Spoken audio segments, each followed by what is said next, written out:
అందరికీ నమస్కారం. ఈరోజు కరెంట్ అఫైర్స్లోని మన మొదటి అంశం సఖరోవ్ ప్రైజ్. ఈ సఖరోవ్ ప్రైజ్ అనేది ఐరోపా సమాఖ్య EU అనేది ప్రతిష్టాత్మకంగా ఇస్తుంది. ఈ ప్రతిష్టాత్మక మానవ హక్కుల పురస్కారం ఇది. ఈ మానవ హక్కుల పురస్కారాన్ని ఈ ఏడాది మాసా అమినీని 22 సంవత్సరాల ఆమెను ఎంపిక చేశారు. ఈమెకు మరణాంతరం ఈ గౌరవం దక్కింది. అమిని ఇరాన్కు చెందిన కుర్దిష్ మహిళ. ఈమెను 2022 సెప్టెంబర్లో హిజాబ్ సరిగా ధరించలేదన్న అభియోగాలపైన నైతిక విభాగం పోలీసులు అరెస్ట్ చేశారు. వారి కస్టడీలోనే ఈమె ప్రాణాలు కోల్పోయింది. ఈ సఖరోవ్ బహుమతి కింద 50,000 యూరోలు అంటే ఇవి దాదాపుగా 43.89 లక్షల రూపాయలను అందజేస్తారు. సఖరోవ్ ప్రైజ్ని గెలుచుకున్న వారు ఎవరంటే మాసా అమిని. ఈమె ఇరాన్కు చెందిన కుర్దిష్ మహిళ. భారత ప్రభుత్వం వందే భారత్ ఎక్స్ప్రెస్ల తర్వాత ర్యాపిడ్ ఎక్స్ పేరుతో ప్రాంతీయ సెమీ హైస్పీడ్ రైళ్లను ప్రయాణికులకు అందుబాటులోకి తెస్తుంది. ఇందులో భాగంగా తొలి రైలును ప్రధాని నరేంద్ర మోదీ 2023 అక్టోబర్ 20న దేశ రాజధాని ప్రాంతంలో NCRలో లాంఛనంగా ప్రారంభించారు. ఈ రైళ్లకు నమో భారత్ అనే పేరు పెట్టారు. దీని స్పీడ్ చూసినట్టయితే గంటకు 180 కిలోమీటర్ల వేగంతో ఇవి ప్రయాణిస్తాయి. చిత్రంలో చూసినట్టయితే ఉత్తరప్రదేశ్లోని సాహిబాబాద్లో శుక్రవారం నమో భారత్ రైలును ప్రారంభించిన అనంతరం మహిళా సిబ్బందితో మాట్లాడుతున్న ప్రధాని నరేంద్ర మోడీ. నమో భారత్ రైలును ప్రారంభిస్తున్న ప్రధాని మోడీ. చిత్రంలో ఉత్తరప్రదేశ్ సీఎం యోగి ఆదిత్యనాథ్ నమో భారత్ రైలును సాహిబాబాద్ దుహాయ్ డిపోల మధ్య 17 కిలోమీటర్ల దేశ తొలి ప్రాంతీయ శీఘ్ర రవాణా వ్యవస్థ RRTS నడావాను ప్రారంభించాడు. ర్యాపిడ్ ఎక్స్ నమో భారత్ రైలుకు పచ్చజెండా ఊపారు. ఈ సందర్భంగా మోడీ మాట్లాడుతూ దేశీయంగా తయారు చేసిన వ్యోమనౌకలో భారతీయుడు చంద్రుడిపైన అడుగుపెట్టే రోజులు దగ్గరలోనే ఉన్నాయని తెలిపారు. అంతరిక్ష కేంద్రాన్ని కూడా ఏర్పాటు చేస్తామని, ఇందుకోసం 2040 వరకు ఖచ్చితమైన రోడ్ మ్యాప్ను రూపొందించామని, నమో భారత్ రైళ్లు భారత్లోనే తయారవుతాయని చెప్పారు. ఈ కార్యక్రమంలో ఉత్తరప్రదేశ్ గవర్నర్ ఆనందీబెన్ పటేల్, ఉత్తరప్రదేశ్ సీఎం యోగి ఆదిత్యనాథ్, కేంద్ర మంత్రి హర్దీప్ సింగ్ పూరి తదితరులు పాల్గొన్నారు. రైలును ప్రారంభించిన అనంతరం మోదీ అందులో ప్రయాణించారు. స్కూల్ విద్యార్థులు రైలు సిబ్బందితో ముచ్చటించారు. అరేబియా సముద్రంలో తేజ్ తుఫాన్. అరేబియా సముద్రంలో శనివారం ఉదయం నాటికి తుఫాన్ ఏర్పడవచ్చని భారత వాతావరణ విభాగం ఇండియన్ మెటీరియాలజికల్ డిపార్ట్మెంట్ శుక్రవారం వెల్లడించింది. అరేబియాలోని ఆగ్నేయ ప్రాంతంలో దానికి అనుబంధంగా వాయువ్య ప్రాంతంలో అల్పపీడన పరిస్థితుల్లో నెలకొన్న వాయుగుండం క్రమేపీ బలపడుతుండటమే దీనికి కారణమని తెలిపింది. ఇది ఈ ఏడాది అరేబియా సముద్రంలో ఏర్పడిన రెండో తుఫాన్ కావడం గమనార్హం. దీనిని తేజ్గా వ్యవహరించారు. దేశంలో జమీలీ ఎన్నిక నిర్వహణ సాధ్యాసాధ్యాలపైన భారత మాజీ రాష్ట్రపతి అయిన రామ్నాథ్ కోవింద్ నేతృత్వంలో ఏర్పాటైన ఉన్నత స్థాయి కమిటీ ఇప్పటికే కార్యాచరణ మొదలుపెట్టింది. ఈ క్రమంలో దేశంలోని అన్ని రాష్ట్రాల అసెంబ్లీ, పార్లమెంటుకు ఒకేసారి ఎన్నికల నిర్వహణపైన లా కమిషన్ ఓ రోడ్ మ్యాప్ను వచ్చే వారం కోవింద్ కమిటీకి అందించనుంది. దేశంలో జమిలీ ఎన్నికలు అనేవి ఎలా నిర్వహించవచ్చు అనే విషయంపైన తమ అభిప్రాయాలను అక్టోబర్ 25న వెల్లడించాలని లా కమిషన్ కోవింద్ కమిటీని ఆహ్వానించింది.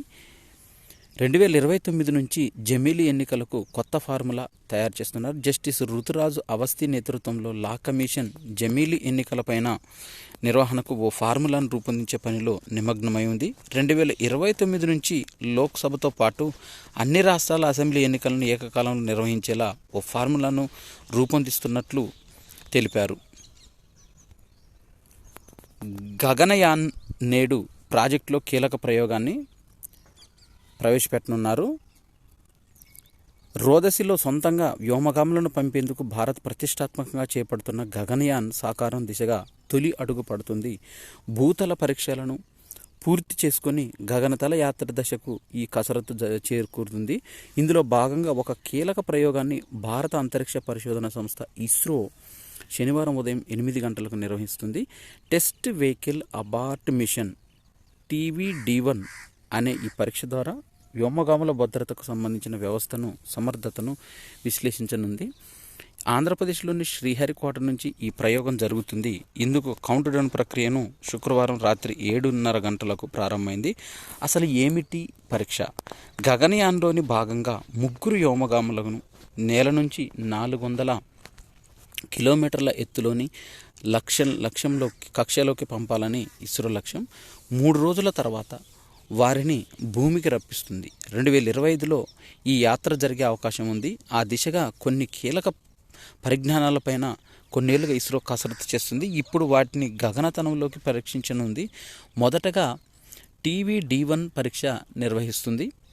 ఇందులో క్రూ ఎస్కేప్ సిస్టమ్ సమర్థత, క్రూ మాడ్యూల్ పనితీరు, వ్యోమనౌకను క్షేమంగా కిందకు తెచ్చే డిసలరేషన్ వ్యవస్థ పటిష్టతను పరిశీలించనుంది. అలాగే సాగర జలాల్లో పడే క్రూ మాడ్యూల్ను సేకరించి తీరానికి చేర్చే కసరత్తును పరీక్షిస్తుంది. ఈ క్రూస్ ఎస్కేప్ వ్యవస్థ ఎందుకోసమంటే మానవ సహిత వ్యోమనౌకలో నింగిలోకి బయలుదేరిన వెంటనే రాకెట్లో ఏదైనా లోపం ఉత్పన్నమైనప్పుడు వ్యోమగాములు ప్రమాదంలో పడిపోతాయి. అలాంటి పరిస్థితుల్లో వారు కూర్చునే క్రూ మాడ్యూల్ రాకెట్ నుంచి వేరు చేసి సురక్షితంగా తీసుకురావాలని దీన్ని క్రూ ఎస్కేప్ సిస్టమ్ CES అంటారు. ఈ రకంగా ఎమర్జెన్సీ ఎగ్జిట్ అన్నమాట ఇది. దీనికోసం ఈ వ్యవస్థ కోసం క్విక్ రియాక్టింగ్ సాలిడ్ మోటార్లను ఇస్రో అభివృద్ధి చేసింది. పుంగనూరు రకానికి డిమాండ్ అధిక ఉండటంతో ఆసక్తి చూపుతున్న పక్క రాష్ట్రాల వారు జూలైలో జల్లెడ పడుతున్న దళారులు ఇంట్లో ఉంటే ఆరోగ్యానికి మేలని నమ్మకం. పుంగనూరు పొట్టి రకం దూడను ఒకసారి చిత్రంలో చూడండి. దీనికి సంబంధించి 1953లో పలమనేరులో కెటిల్ ఫామ్ వద్ద సంకరజాతి ఆవుల ఉత్పత్తి పరిశోధన కేంద్రం ప్రారంభమైంది. అనంతరం ఇన్సైటివ్ కన్జర్వేషన్ స్థానికంగా పొట్టి దూడల సంఖ్యను ఉత్పత్తి చేయటం అనే లక్ష్యంతో 1995లో పుంగనూరు పొట్టి రకం పశువుల ఉత్పత్తి కేంద్రంగా మారింది. స్థానిక అధికారులు మేలైన పుంగనూరు రకం ఎద్దులను వీర్యాన్ని స్థానికంగా ఈ రకం ఆవులను కలిగి ఉన్న రైతులకు అందిస్తున్నారు. తద్వారా వారి వద్ద పొట్టి దూడల సంఖ్య గణనీయంగా వృద్ధి చెందుతుంది.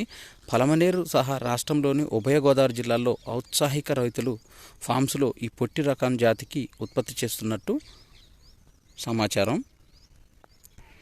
త్రిపుర గవర్నర్గా జార్ఖండ్ తెలంగాణకు చెందిన భాజపా సీనియర్ నేత నల్లు ఇంద్రసేనారెడ్డిని త్రిపుర గవర్నర్గా, జార్ఖండ్ మాజీ సీఎం రఘుబర్ దాసు ఒడిశా గవర్నర్గా నియమితులయ్యారు. ఈ మేరకు రాష్ట్రపతి కార్యాలయం 2023 అక్టోబర్ 18న ఉత్తర్వులు జారీ చేసింది. ఇంద్రసేనారెడ్డి నియామకంతో తెలుగు రాష్ట్రాల నుంచి ప్రాతినిధ్యం వహిస్తున్న గవర్నర్ల సంఖ్య 3కు చేరింది. ప్రస్తుతం తెలుగు రాష్ట్రాల నుంచి కేంద్ర మాజీ మంత్రి బండారు దత్తాత్రేయ హర్యానా గవర్నర్గా, భాజపా ఏపీ మాజీ అధ్యక్షుడు ఖమ్మంపాటి హరిబాబు మిజోరాం గవర్నర్గా ఉన్నారు. ఇంద్రసేనారెడ్డి త్రిపుర గవర్నర్గా నియమించడంతో మొత్తము 3 తెలుగు రాష్ట్రాలకు చెందిన గవర్నర్లు ఉన్నారు. ఇక వ్యక్తులకు సంబంధించి కమ్యూనిస్టు కురుబుద్ధుడు అచ్యుతానందన్కు 100వ సంవత్సరము. 1923 అక్టోబర్ 20న కేరళలో వెనకబడిన ఓ నిరుపేద కుటుంబంలో జన్మించిన అచ్యుతానంద్ లెనిన్, స్టాలిన్, మావోలతో పాటు ప్రపంచ కమ్యూనిస్టు చరిత్రలో అనేక కీలక ఘట్టాలను చూసిన అరుదైన అరుణతారగా ఇతను నిలిచాడు. అచ్యుతానందన్ 1940లో కమ్యూనిస్టు పార్టీ సభ్యుడయ్యాడు. స్వాతంత్రానికి ముందు ట్రావెన్కోర్ రాష్ట్రంలో భూస్వాములపైన పోరాటంలో భాగంగా జైలుకెళ్లడంతో ఆరంభమైన ఆయన రాజకీయ ప్రస్థానము అంచెలంచెలుగా ఎదిగి ముఖ్యమంత్రి స్థాయికి చేరింది. 1964లో సిపిఐ జాతీయ కౌన్సిల్ను వదిలేసి సిపిఎంలో ఏర్పాటులో కీలక పాత్ర పోషించాడు. 1967లో 2016 దాకా కేరళ అసెంబ్లీకి ఎన్నికైన ఆయన ఒకసారి 2006 నుంచి 2011 మధ్య ముఖ్యమంత్రిగా 3 సార్లు విపక్ష నేతగా వ్యవహరించారు.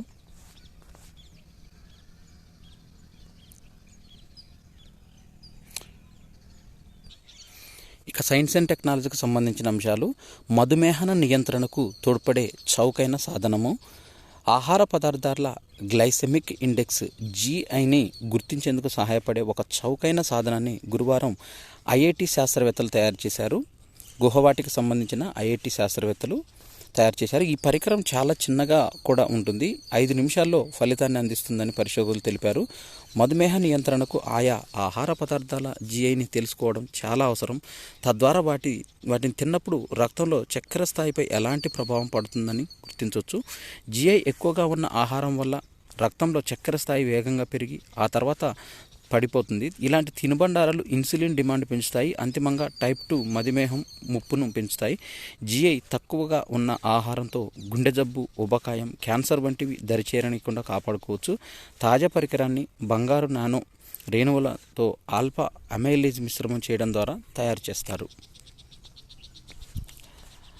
భూమికి ఎగువన ఉన్న అయానో ఆవరణం అనే వాతావరణ పొరలో అవరోధాలపైన పరిశోధనలకు శాస్త్రవేత్తలు తొలిసారిగా giant metre wave radio telescope జిఎంఆర్టీని ఉపయోగిస్తున్నారు. ఇప్పటి వరకు ఉపగ్రహాల సహాయంతో ఈ పరిశీలనలు సాగాయి.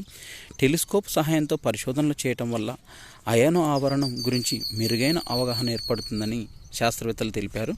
ఫలితంగా నావిగేషన్, కమ్యూనికేషన్లో మరింత నిర్దిష్ట కొలతలను సేకరించడానికి వీలవుతుందని పేర్కొన్నారు. అంతిమంగా జీపీఎస్ వ్యవస్థలో ఖచ్చితత్వం పెంచడానికి మార్గం సుగమమవుతుందని వివరించారు. ఇందౌర్లో ఐఐటి శాస్త్రవేత్తలు ఈ పరిశోధన చేస్తున్నారు. సూర్యోదయం వేళ అయానో ఆవరణ అనూహ్య మార్పులను గణనీయ స్థాయిలో గందరగోళాన్ని ఇప్పటికే వారు గుర్తించారు. International Cricket Council ICC 2023 October 18న ప్రకటించిన వన్డే ర్యాంకింగ్స్లో భారత బ్యాటింగ్ జాబితాలో వన్డే ఓపెనర్ శుభ్మన్ గిల్ 2వ స్థానంలో ఉన్నాడు. భారత కెప్టెన్ రోహిత్ శర్మ 6వ ర్యాంకు సొంతం చేసుకున్నాడు. Virat Kohli, David Malan England సంయుక్తంగా 8వ స్థానంలో ఉన్నారు. బౌలింగ్ ర్యాంకింగ్స్లో మహమ్మద్ సిరాజ్ 3వ ర్యాంకు, కులదీప్ యాదవ్ 8వ ర్యాంకు సాధించారు. ఆల్రౌండర్లో హార్దిక్ పాండ్యా 9వ స్థానంలో నిలిచాడు. ముంబై ఇండియన్స్ బౌలింగ్ కోచ్గా శ్రీలంక మాజీ ఫాస్ట్ బౌలర్ లసిత్ మలింగ నియమితుడయ్యాడు. షేన్ బ్యాండ్ స్థానంలో అతను బాధ్యతలు స్వీకరించారు. ఈ విషయాన్ని ఫ్రాంచైజీ శుక్రవారం ప్రకటించింది. 40 ఏళ్ల మలింగ గతంలో 11 ఏళ్లు ముంబై ఇండియన్స్ తరపున ఆడాడు. 2 ఏళ్లు ఆ జట్టు బౌలింగ్ మెంటర్గా కూడా ఉన్నాడు. హైదరాబాద్ క్రికెట్ అసోసియేషన్ హెచ్సిఏ ఎన్నికల్లో మిశ్రమ ఫలితాలు వచ్చాయి. శుక్రవారం ఉప్పైల్ స్టేడియంలో జరిగిన ఎన్నికల్లో ఏ ఒక్క ప్యానెల్ను పూర్తిగా బలపరచని ఓటర్లు 3 గ్రూపులకు చెందిన పదవులను కట్టబెట్టారు. జగన్మోహన్ రావు ప్యానెల్కు అధ్యక్షుడిగా కోశాధికారి పదవులు లభించగా, కార్యదర్శిగా కౌన్సిల్ బెర్తులు శివలాల్ యాదవ్, అర్షద్ ఆయుబ్ గ్రూపును వరించాయి. వివేక్ వెంకటస్వామి ప్యానెల్కు ఉపాధ్యక్ష, సంయుక్త కార్యదర్శి పదవులు దక్కాయి. అన్నిటికంటే ఎక్కువ ఉత్కంఠభరితంగా అధ్యక్షుడి ఎన్నికల్లో జగన్మోహన్ రావు 1 సీటు ఆధిక్యంతో ప్రత్యర్థి అమర్నాథ్ పైన విజయం సాధించారు. జగన్కు 63 ఓట్లు రాగా అమర్నాథ్కు 62 మంది మద్దతు పలికారు. అమర్నాథ్ విజ్ఞప్తి మేరకు రీకౌంటింగ్ చేసిన జగన్దే పైచేయి అయింది. నిన్న జరిగిన వన్డే ఇంటర్నేషనల్ వరల్డ్ కప్లో ఆస్ట్రేలియా వర్సెస్ పాకిస్తాన్ మ్యాచ్ జరిగింది. ఈ మ్యాచ్లో పాకిస్తాన్ పైన ఆస్ట్రేలియా ఘన విజయం సాధించింది. ఈ మ్యాచ్లో నమోదైన కొన్ని రికార్డ్స్ చూసినట్టయితే డేవిడ్ వార్నర్ 163 స్కోర్ చేశాడు. ప్రపంచ కప్లో 5వ సెంచరీ. ప్రపంచ కప్లో 5 వార్నర్ శతకాలు. టోర్నీలో అత్యధిక సెంచరీలు చేసిన ఆసీస్ ఆటగాడిగా రికీ పాంటింగ్ రికార్డును సమం చేశాడు. ఓవరాల్గా రోహిత్ 7 సెంచరీలు, సచిన్ 6 సెంచరీలు అతని కంటే ముందున్నారు. ఇక కొన్ని రికార్డ్స్ చూసినట్టయితే 4 ప్రపంచ కప్ మ్యాచ్ల్లో సెంచరీలు చేసిన 4వ ఓపెనింగ్ జోడీగా వార్నర్, మార్ష్ నిలిచారు. ఆస్ట్రేలియా తరపున మాత్రం ఇదే తొలిసారి. 259 తొలి వికెట్కు వార్నర్, మార్ష్ భాగస్వామ్యం. ప్రపంచ కప్లో ఇది 2వ అత్యున్నత ఓపెనింగ్ భాగస్వామ్యం. దిల్షాన్ తరంగా 2011లో 282 ముందున్నాడు. 4 వన్డేల్లో పాకిస్తాన్పై వార్నర్ వరుసగా సాధించిన శతకాలు. ఈ ఫార్మాట్లో ప్రత్యర్థి పైన వరుసగా అత్యధిక సెంచరీలు చేసిన ఆటగాళ్ల జాబితాలో అగ్రస్థానంలో ఉన్న కోహ్లీ వెస్టిండీస్ పైన 4 సరసన ఇతను చేరాడు. 19 మ్యాచ్ల్లో ఆస్ట్రేలియా సిక్సర్స్ తన పేరిటే ఉన్న అత్యధిక సిక్సర్స్ 2013లో భారత్ పైన రికార్డును సమం చేసింది. Mitchell Marsh 121. 6వ పుట్టినరోజున వన్డే శతకం చేసిన 6వ ఆటగాడు మార్ష్. తొలి ఆస్ట్రేలియా క్రికెటర్. ప్రపంచ కప్లో రాస్ టేలర్ 2011 పాకిస్తాన్పై తర్వాత ఈ ఘనత సాధించింది మార్ష్ మాత్రమే. ఒకసారి స్కోర్ బోర్డు చూసినట్టయితే ఇక్కడ ఆస్ట్రేలియా మొత్తం స్కోరు 50 ఓవర్లలో 367 స్కోర్ చేసింది. ఇక పాయింట్ల పట్టిక చూసినట్టయితే న్యూజిలాండు ఆడిన మ్యాచ్లు 4, గెలిచినవి 4, points 8 points, net run rate 1+1.923. Bharat ఆడినవి 4, గెలిచినవి 4, points 8 points, net run rate +1.659. దక్షిణాఫ్రికా ఆడినవి మ్యాచ్లు 3, గెలిచినవి 2, ఓడింది 1, మొత్తం పాయింట్ రేటింగ్లో 4 పాయింట్స్, నెట్ రన్ రేటు +1.385. మిగతా దేశాలన్నీ కూడా నెగిటివ్ గ్రోత్లో ఉన్నాయి. నెగిటివ్ గ్రోత్లో ఉన్నవి Australia, Pakistan, England, Bangladesh, Netherlands, Afghanistan, Sri Lanka అనేవి నెగిటివ్ నెట్ రన్ రేటు ఉంది. మ్యాచ్లో ఇప్పటివరకు జరిగిన వాటిలో టేబుల్లో ఫస్ట్ 2 స్థానాల్లో న్యూజిలాండ్, భారత్ కొనసాగిస్తున్నాయి. ఇవి అక్టోబర్ 21కి సంబంధించిన కరెంట్ అఫైర్స్. ఈ వీడియో నచ్చినట్టయితే లైక్ చేయండి. నా ఛానల్ సబ్స్క్రైబ్ చేసుకోవడం ద్వారా నేను చేసే వీడియోస్ అన్నీ మీకు నోటిఫికేషన్ రూపంలో వస్తాయి. ఈ వీడియోని కాంపిటేటివ్ ఎగ్జామ్కి ప్రిపేర్ అయ్యే అభ్యర్థులందరికీ షేర్ చేయగలరు. Thanks for watching.